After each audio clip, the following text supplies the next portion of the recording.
இன்னைக்கு நமக்கு இப்படி ஒரு ரெஸ்ட் கிடைக்கும் தெரியாமல் போயிடுச்சு. Hi hello friends, good morning. இது வந்து சண்டே மார்னிங்கோட vlog. காலையில் எழுந்த உடனே சரி சமைக்கணுமே, இன்னைக்கு அவர் ஒர்க் போவாரே அப்படின்னு சொல்லிட்டு வந்து பார்த்தா நைட்டு வச்ச சாதமும் மீதி இருந்துச்சு, நேற்று நான்வெஜ் செஞ்சுருந்தோம், அந்த குழம்பும் இருந்துச்சு, எல்லாமே இருந்துச்சு.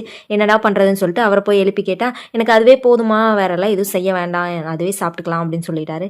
சரி சாப்பாட்டும் வேஸ்ட் பண்ண முடியாதுல்ல, அதனால பாட்டி வேற இட்லி வாங்கிட்டு வரேன்னு சொன்னாங்க. சண்டே ஆனால் இட்லி கொண்டு வருவாங்க, அங்கே வாங்கிக்கலாம்னு சொன்னாங்க. சரி ஓகே, இதே பிளான்லேயே இருப்போம், வேறெல்லாம் எந்த பிளானையும் மாற்ற வேணாம்னு சொல்லி கிச்சனையெல்லாம் லைட்டாக அப்படியே க்ளீன் பண்ணிவிட்டு அதுக்கப்புறம் தலைவர் வந்தார், டீ போட்டார், அவருக்கு நமக்கு ஹார்லிக்ஸ் போட்டு கொடுத்தாரு. நல்லா ஜம்முன்னு உட்காந்து குடிச்சாச்சு. குடிச்சு முடிச்சுட்டு அதுக்கப்புறம் மாடிக்கு போனோம், 2 பேரும் செடிக்கு தண்ணி ஊற்றலான்னு சொல்லிட்டு போனோம். அவர் தண்ணி ஊற்றினாரு. நான் இந்த முருங்கைக்கீரையை நல்லா வெயிலில் காய வச்சிடலான்னு சொல்லி எடுத்துகிட்டு வந்திருந்தேன். அத்தை கொடுத்துன்னு போயிருந்தாங்க, கொஞ்சம் நிறையாவே இருந்துச்சு. இது ஃப்ரிட்ஜில் வச்சும் கொஞ்சம் தான் செஞ்சு சாப்பிட முடியும், வேஸ்ட்டாக போயிடும் இல்லையா, அதனால் சாதப்பொடி பண்ணிடலாம்.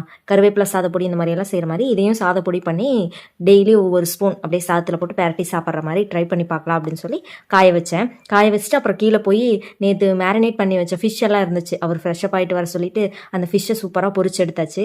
பொரிச்சு அவருக்கு கொண்டு போய் கொடுத்தேன். அவரும் இட்லி அது கூட கறி குழம்பு வச்சு அந்த ஃபிஷ் ஃப்ரையும் வச்சு சூப்பராக சாப்பிட்டு லஞ்சுக்கும் அதுவும் பேக் பண்ணிவிட்டு கொண்டு போயிட்டார்.